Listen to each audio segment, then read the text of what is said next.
Yeah? Okay. All right, we'll start again. In the name of the Father, the Son, the Holy Spirit, one God, amen. I spoke about information.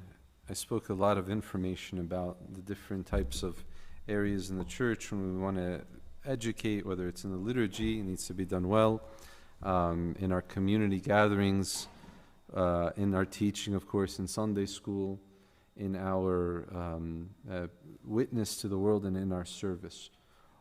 I didn't mention this before. I kind of wanted to say all of that has to be in the life of everyone in the church. So we'd say if someone just goes to liturgy and leaves, it's almost a little incomplete. Or if somebody just comes to fellowship, it's incomplete. It doesn't mean that what they're doing is bad or wrong. It just means that you want a more full experience of the church. It's like if we only come for fellowship and not enter into the liturgy, we're not really completing what we started. And now, moving a little bit past that, we're talking about the mind and the heart and the hands. So, loving the Lord your God with all your mind, and then with all of your heart. Now, heart is really about the liturgical experience. Not just the divine liturgy, but also Vespers and the midnight praises and the reading of the Psalms at home and prayer life at home. All of that deepens the heart. If we are to love the Lord our God with all of our hearts, that means we give time to Him in prayer. We give time to Him in prayer as a community and in prayer as individuals. And in giving time to God in that time of prayer, it forms us and it shapes us. One of the famous religious educators of last century, he said that a child should grow up as a Christian and never know himself or herself to be anything otherwise. You might think like, oh, that seems pretty normal. They should just grow up as a Christian and know that they're a Christian from the very young age. But it depends. What does that mean to be Christian? For us in the Orthodox Church, to be Christian is not simply a set of beliefs that I intellectually assent to and accept. In the Orthodox Church, it doesn't mean that, when they get older, they'll learn and they'll be able to know and understand and accept. It means that they're committed to a life of formation, which means adult faith formation has to be part of that afterwards, which is what essentially this is. A life of formation means that as educators we have to pay sharp attention that the religious education we're giving is directed towards forming them in the church. And forming them in the church requires, this is again, what requires everyone to participate. If the children come to church and they notice that none of the adults take communion, they're going to automatically say, when I get older, I'm going to be like them, I'm not going to take communion. Or if the children come to church and hear none of the adults singing, then okay, that's what I'm going to do later on in life. An important thing is that a church has to have 3 generations in it: grandparents, parents, and children. If any one generation is missing, then the church is not balanced. The kids have to see the grandparents have to see the grandchildren. One sees the future, and one is comforted that the future is coming. You know what I mean? Like the grandparents seeing the future, thank God, right? And this is part of the life that socializes us and forms us. An example of socialization would be given by this one individual. He said, what would it look like to be socialized to be Polish, like Polish socialization, just random ethnicity. Polish ethnicity, Polish socialization means you're going to eat Polish food, You're going to listen to Polish music and Polish art and Polish history and read Polish, all that stuff. And you're going to be around Polish people to know their nuances and to know how they act and think about all the intangibles that come with socialization. The intangibles that come with socialization. So what does that look like with Christianity? A famous Orthodox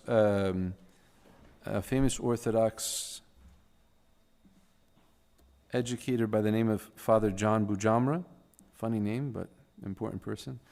Father John, he said, the process of socialization gives rise to an enhanced self-awareness and to awareness of the self as orthodox. Okay, it's an enhanced self-awareness. Like when you're socialized, you realize who you are. I'm a Coptic Orthodox Christian, and this is what this means. It doesn't mean that we are, we do funny things like, what are some funny things that our Coptic people do?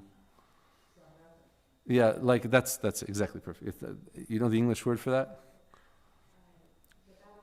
Ululation. Ululation. So that doesn't mean, that's not what we're socializing for. Do you know what we're talking about? Yeah.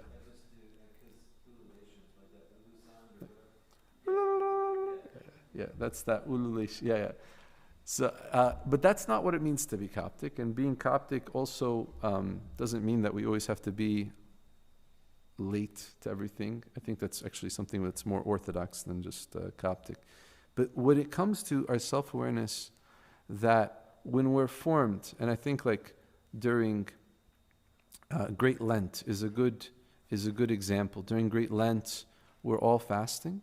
Things are there's no weddings, there's no kind of festal events. We're just focused on repentance. We're focused on preparing ourselves for Holy Week. We get to Holy Week, preparing ourselves for the resurrection.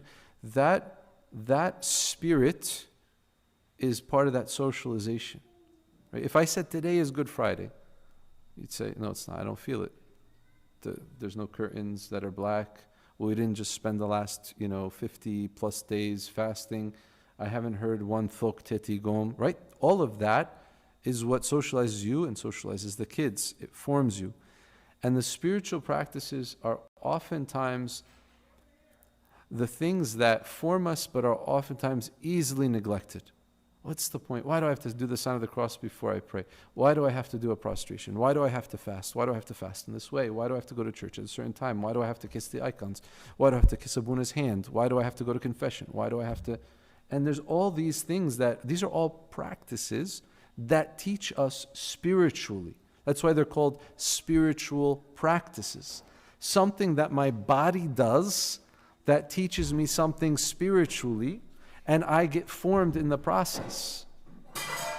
That's, and when we come and we sort of narrow down what exactly are the most important spiritual practices, all of them. Lighting a candle is important. Lighting a candle in front of an icon is important. Lighting a candle in front of an icon at home is important. Putting money for the poor is important. Those are all spiritual practices. Saint Clement of Alexandria says, you put $1 in the bucket for the poor, you are becoming like God, because He is generous, and He is giving, and He is merciful. This is, and that's why everything is spiritual in our lives. Nothing is secular. I said before, secular, whatever. Nothing is secular. Everything is of God, and everything is in the world of God. There's no stepping outside of the world of God. We use that word just to kind of differentiate between what is, Christian and Christian understanding, but everything is in that world. And you are either Christian or not Christian. You are thinking in a Christian way or not thinking in a Christian way. You are observing things with Christian eyes or not Christian eyes. And the spiritual practices lead to habits. And you either have good habits or you have bad habits. There's no habits, right? I put my seatbelt on, good habit. I don't put my seatbelt on, bad habit. I eat healthy, good habit. I don't eat healthy, bad habit. I go exercise, good habit. There's no in between. It's either I pray or I don't pray. I make my bed or I don't make my bed. There's no in between. And for these practices, they all form us. So the practices that we encourage the kids to participate in is everything we do outside of the classroom. When we encourage them in the practice of prayer, encourage them in the practice of fasting, encourage them in the practice of memorization, encourage them in the practice of confession, this is what forms them and shapes them. And the formation is something that socializes us and brings us into the company of the saints. And this is the avenue through which the church is teaching. That's why we've survived. We kind of said, like, ever since, me too, Habib. That's how I feel. He came in, I want to go home. We think about it. I'll give you another example.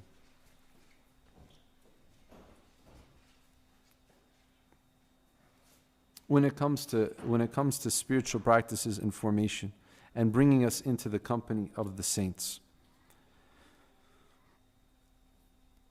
so much of the meaning that we're trying to transmit to the kids, it's hard to articulate. It's hard to put into words. And in one of my classes, when we were talking about education, the professor gave us a good example. He actually gave us two examples. He said, imagine tourists are traveling into an Indian reservation. And the tourists who go into the Indian reservation, they see a rain dance done by the Indians. And the rain dance is done around a fire in a certain way. And so in this dance, what they're trying to do is understand, they're trying to pray for a certain purpose. Now you have the tourists who can study and who can, watch and see and be able to write everything down and talk about it. And then you have the people that are actually the Indian Native Americans, that are actually doing the dance. Right? There's a big difference. And if you were to ask them, what does this dance mean? They would say, if we could tell you what it meant, we wouldn't do the dance. Right?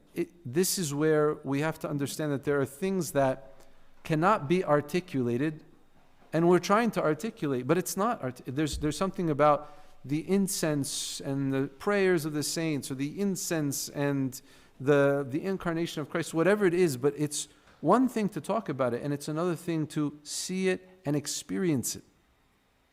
And so much of what we have in our church is about experience of what's going on.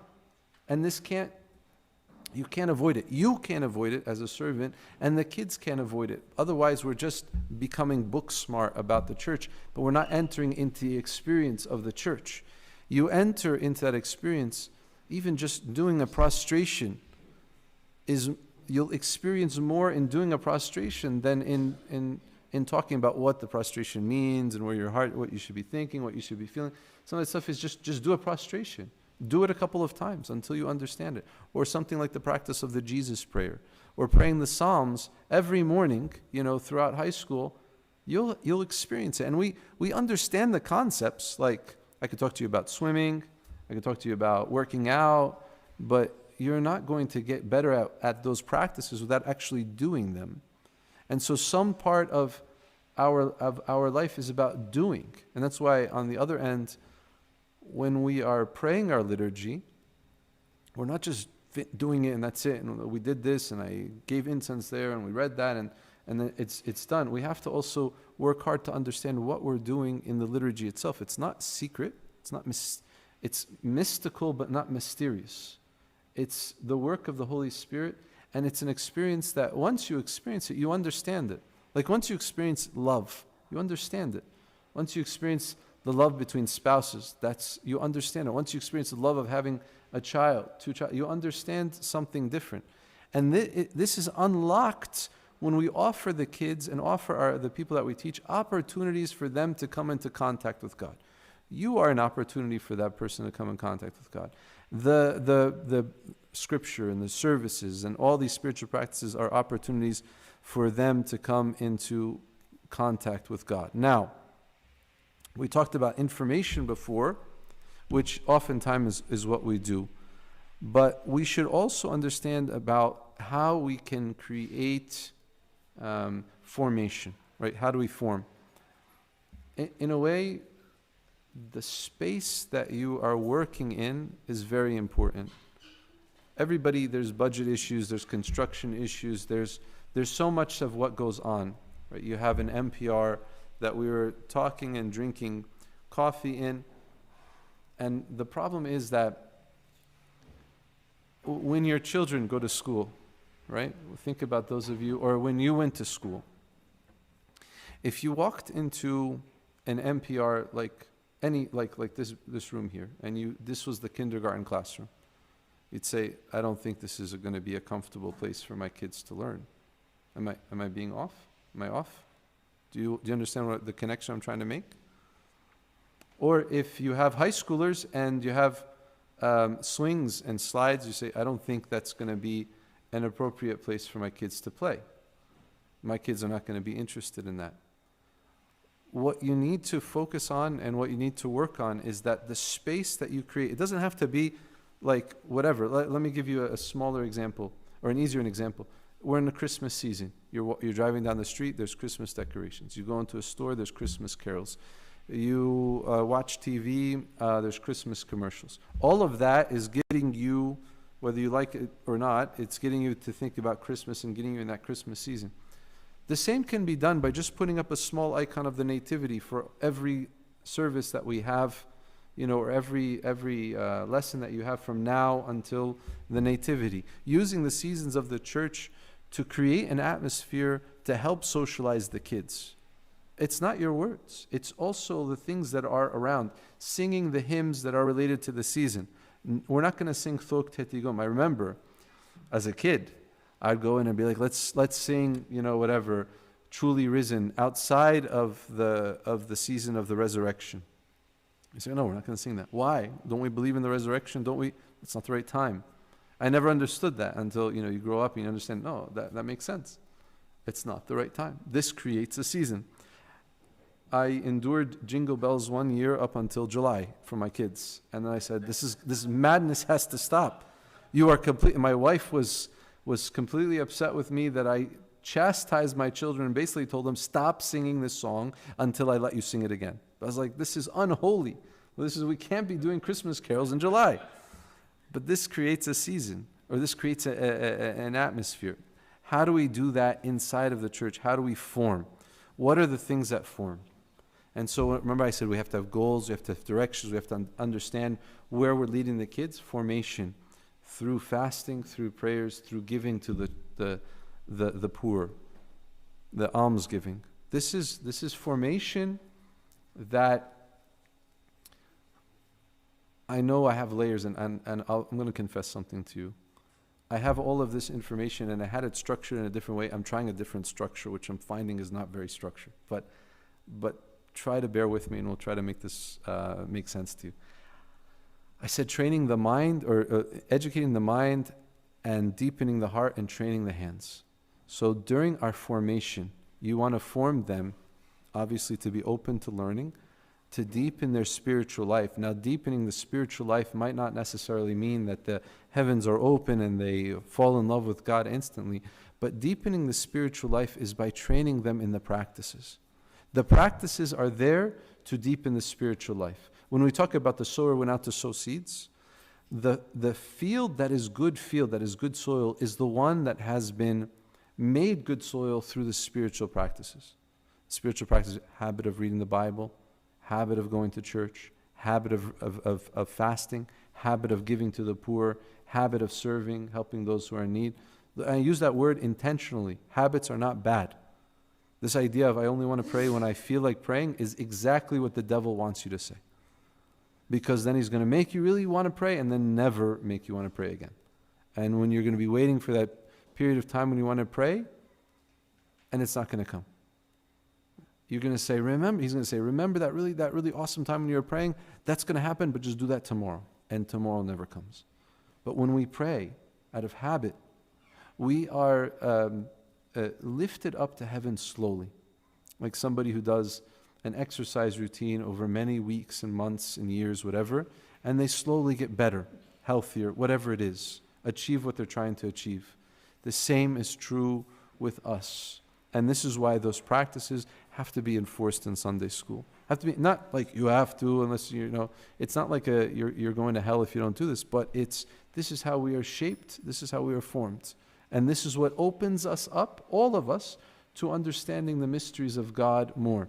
One of the Gregory the Great, he's a Eastern Orthodox and Catholic saint. He was after Chalcedon in like the 5th century, 6th century. He talked about the talents, the 5 talents, the 2 talents, and the 1 talent. He said, the one who's got the 5 talents is like the person who does everything with their senses. Prays because he's told to pray, goes to church because she's told to go to church, gives to the poor because she gives to, and so on and so forth. The one who doesn't really understand, but does them out of obedience. The 2 talents are the ones that know and do. They know and they can teach others to do, and they teach others to do. They know everything, and they're like the educators that practice. He says the one with the 1 talent is the one who knows but doesn't do anything. Just, I know that. I used to be a deacon when I was like 5 years old, and I know everything, but doesn't go to church, doesn't fast, doesn't. He says, what? And then he says, you see how that 1 talent is given to the one who has 5. Because the one who does out of obedience learns. This is 7th century that even today, all academia, at least in this area, would say this is true. When you practice in a certain way, you learn, and you become socialized, and you become formed through those practices. And this is one of the most important things about our Coptic Orthodox identity, is that we understand this formation, and that's why we do fast more. And that's why we do talk about the martyrs more and the saints more. And that's why we do have longer liturgies. And that's why this church is still cloudy with incense. That's why all of these practices, not one of them is enough. And we'd say, okay, it's non-essential essentials. Non-essentials. Yeah, okay, we don't have candles. Oh, okay, we don't have icons. Yeah, we didn't do prostrations. Everything can be it's not like, but at the end of the day, we do need them because they all form us and they all shape. It's a different education. It's a different curriculum. It's a different way of shaping the kids. And it's something that, as you get older, and again, like I used that word before, more calcified, it's hard for us to return back to it. But the kids, it's easy for them to understand. It's easy for them to know. And they're willing and able and ready. It's just something that we have to introduce to them. Almsgiving, of course, is something very easy, but very essential. When you fast, when you pray, when you give alms, you can't avoid that one. You can't just, okay, we fast, but okay, we also pray. Okay, we also give alms. All of that can be taught to children from a very young age. So the formation is, this is kind of, I'm going to end this one a little quickly, and we'll talk about transformation. But the idea of this formation is so that I can, through the spiritual practices, be formed and malleable in the hands of the church, which is our mother, and in the hands of God, our Father. And when we're formed in that way, it helps us to deepen our hearts so that our prayer life becomes more vibrant. The kids' prayer life becomes more vibrant and more full of life. And then the formation will lead us to transformation, which we'll talk next, which is about essentially training the hands. Any questions or thoughts about this part of it? So just again to repeat, we talked about information, formation, and transformation. We talked about educating the mind, deepening the heart, and training the hands.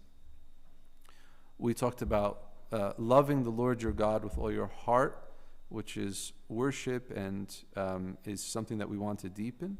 with all of your mind, which is our intellect and our education, with all of your soul, we can talk about afterwards, but with all of your strength is with all of your possessions, with all of your resources, till the very last breath, so to speak. I think it's time for lunch, and then I'm trying to keep on schedule, right? I remember it being around. Since we started a little bit later, we're pushing lunch a little bit back, so we can open it up for discussion. Okay, let's talk. I have a question, please forgive me if it's so simple, but I think what I'm currently struggling with as a very busy person is not making it so that my spiritual life becomes like a checklist. Like, okay, I want to read from Isaiah, but I want to devote my time, so I'm going to do it during my lunch break. Oh no, I just got a big project come in, my lunch break gets pushed. And so I keep thinking in my head, okay, well this is what I want to do, but then it eventually becomes on my list of things. Would you consider, like, even though, since you talked about doing things out of obedience and doing it, if the intention is there, would you consider it as being part of that, like that arena of obedience, like the intention and the desire? I don't know if I'm articulating this Right. correctly. No, I think first off, it's part of it is out of love, and part of it is out of discipline. There are things I do in my relationship with with God, with my wife, with my children, partly out of love, partly out of discipline. And I use all of those, and I know you're a mother, so I'm kind of talking to you in this way. There are things I do out of love, and there are things I do out of discipline. Like comforting a child in the middle of the night who's crying is not out of love, it's out of discipline. And I have to take care of that child, right? But there are times, and it doesn't matter, I have sleep, or I have other things going on, I need to do this. We don't have a sense of urgency with God, and we don't understand how easy it is for us to kind of walk away from or to lose the heat of that relationship. That can happen between loved ones. Husband and wife stop saying I love you to themselves every day, or stop sharing the same bed, or stop doing whatever. And this becomes something that slowly brings them apart. 1 day, 2 days, 3 weeks, 4 weeks, and that's how it goes. And so with us, I think we have to accept that your job and your life will never encourage prayer or give you time for prayer, right? We don't live in like an Islamic country where there's time for, praying or whatnot. And so you have to carve that out, but at the same time, it has to be practical. You have to, I was yelling at my congregation. I'll tell you what I said. I yelled at them by telling the kids, I said, kids, you have to pick a career that lets you go to church on Sunday, that lets you pray, that lets you enjoy your spiritual life. And that was me yelling at the parents because the priorities become switched and flipped, and then we're like, well, what am I going to do? Well, yeah, maybe we're just kind of treading water and just trying to survive at this point in time. I think you need to do something, just like you need to do something every day. You need to do with your kids and with your spouse. The idea is that the little that I give to God, and I'm okay with that. I'm not, I didn't pray all the Agbeya, or I didn't pray all the Psalms. Some people had a practice of being able to spend 30 minutes with God, and it was beautiful, but then life got busy and they can only spend 5, and they feel upset about that. We shouldn't feel upset about that, because it's not like we're spending time with God and leaving God. It's the idea is we take God with us. So you could have the Jesus prayer running in the background, or you're saying that as you're praying, or even just saying Our Father slowly, intentionally, purposefully. But the prayer life is like an attitude that I have with God, just like it's an attitude that I have with someone that I love. I just text them out of the blue, hey, how's it going? It doesn't have to be long walks on the beach and, gazing into each other's eyes and, dinner and lunch and masharifi. So all of that is how we adapt and we grow in our spiritual life. But there will come times where we find ourselves like, I need more. And that's where, again, you would say, I need more, so I carve out time because I feel like I'm going nowhere. And the seasons of the church are beautiful. The fasting seasons to give time, more time to God, less time eating and thinking and focusing on food, more time on God. And the weekends can become times where I wake up early and I do what I can, or when the child rests, this is when I just pray. I just enjoy time with God. Do you think you can drive and pray at the same time? I ran a red light once, and that told me not to. Yeah, I think you can. I was praying the Jesus prayer, and the Jesus prayer is, and it sent me through a red light. Yeah, but it was my fault. I mean, obviously it's my fault. Oh, yeah. So it's like talking to your spouse. Like prayer is prayer. There is formal prayer. So that's a good point about the Agbeya is more about it's forming you. It's teaching you to pray. The Agbeya is orienting you. I like that word orient. Orient means east. But to orient is to face east, and you look at it in a religious point of view, reorienting, facing Christ again. So the Agbeya, the Psalms, orient you, but even just the name of Jesus helps you. And I love audiobooks, and I love music, and I love all of that stuff, but when I turn it off and I start to pray, I'm in my own world, and I also enjoy that very much, the silence that comes from that, and everything just kind of speaking to God freely and openly. Yeah, absolutely. There's this, I think I might have said the story here, there's this woman that went on a retreat. She's a Protestant lady, and she was talking to her Orthodox neighbor and told him, oh yeah, I'm going on a retreat, we're going to talk about the presence of Jesus. And then like after she came back, she's like, oh, it was great, it was wonderful. And then a couple of days later, she was really upset. She's like, and he's like, well, what's going on? She's like, I just yelled at Jesus. She says, what do you mean? She's like, I told Jesus, get out of the kitchen. I need to finish cooking this, and you're distracting me. Like it's a joke, but she's like, Jesus, I need to focus now on these muffins, please. She was so overwhelmed with the presence of Jesus, she couldn't focus on the day-to-day, which is really, something we have to just kind of come to terms with, right? Like we have to have Christ with us as we're doing our work, but not be so much overwhelmed by Him. It has to come almost like, not normal, but just that's what prayer is, that awareness of the presence of God. And then we use words, and then but the Psalms form us, the liturgy forms us. You should pray at church, but prayer is also called, the church is a service. It's the liturgy is work, and so that's why it's hard sometimes. And my kids would come when they were younger, they'd say, we're tired. I was like, I'm exhausted, I'm right with you. That was tough. I was like, yeah, I know. It was really tough. It's a bit boring at times too. Maybe, that's okay. We can embrace the boring, it's okay. I love it when my kids are bored, and that's the best time. It's when they become creative. It's when they think about things. That's when they process things. So I'm all about boredom. But I'm steering away from the question of prayer in the car. Yeah, that's good. What I've heard is that you get very distracted and you're in your own world. It seems like not a good idea. It's not the best place. Like, we don't tell people pray in the car, but if it is a place that I can pray, why not? I can pray while I'm doing groceries, and I might buy too much, ketchup on the way out, or forget something. But it's for me, I'm okay with what happens. I just have to be more careful. Yeah, my kids were not in the car, and if my kids were in the car, I probably wouldn't be able to pray. I have music playing, so I drown them out. Any other questions? But you guys understand the idea of formation? Formation is critical. A lot of times we approach Sunday school as information, but we really need to focus on it as formation.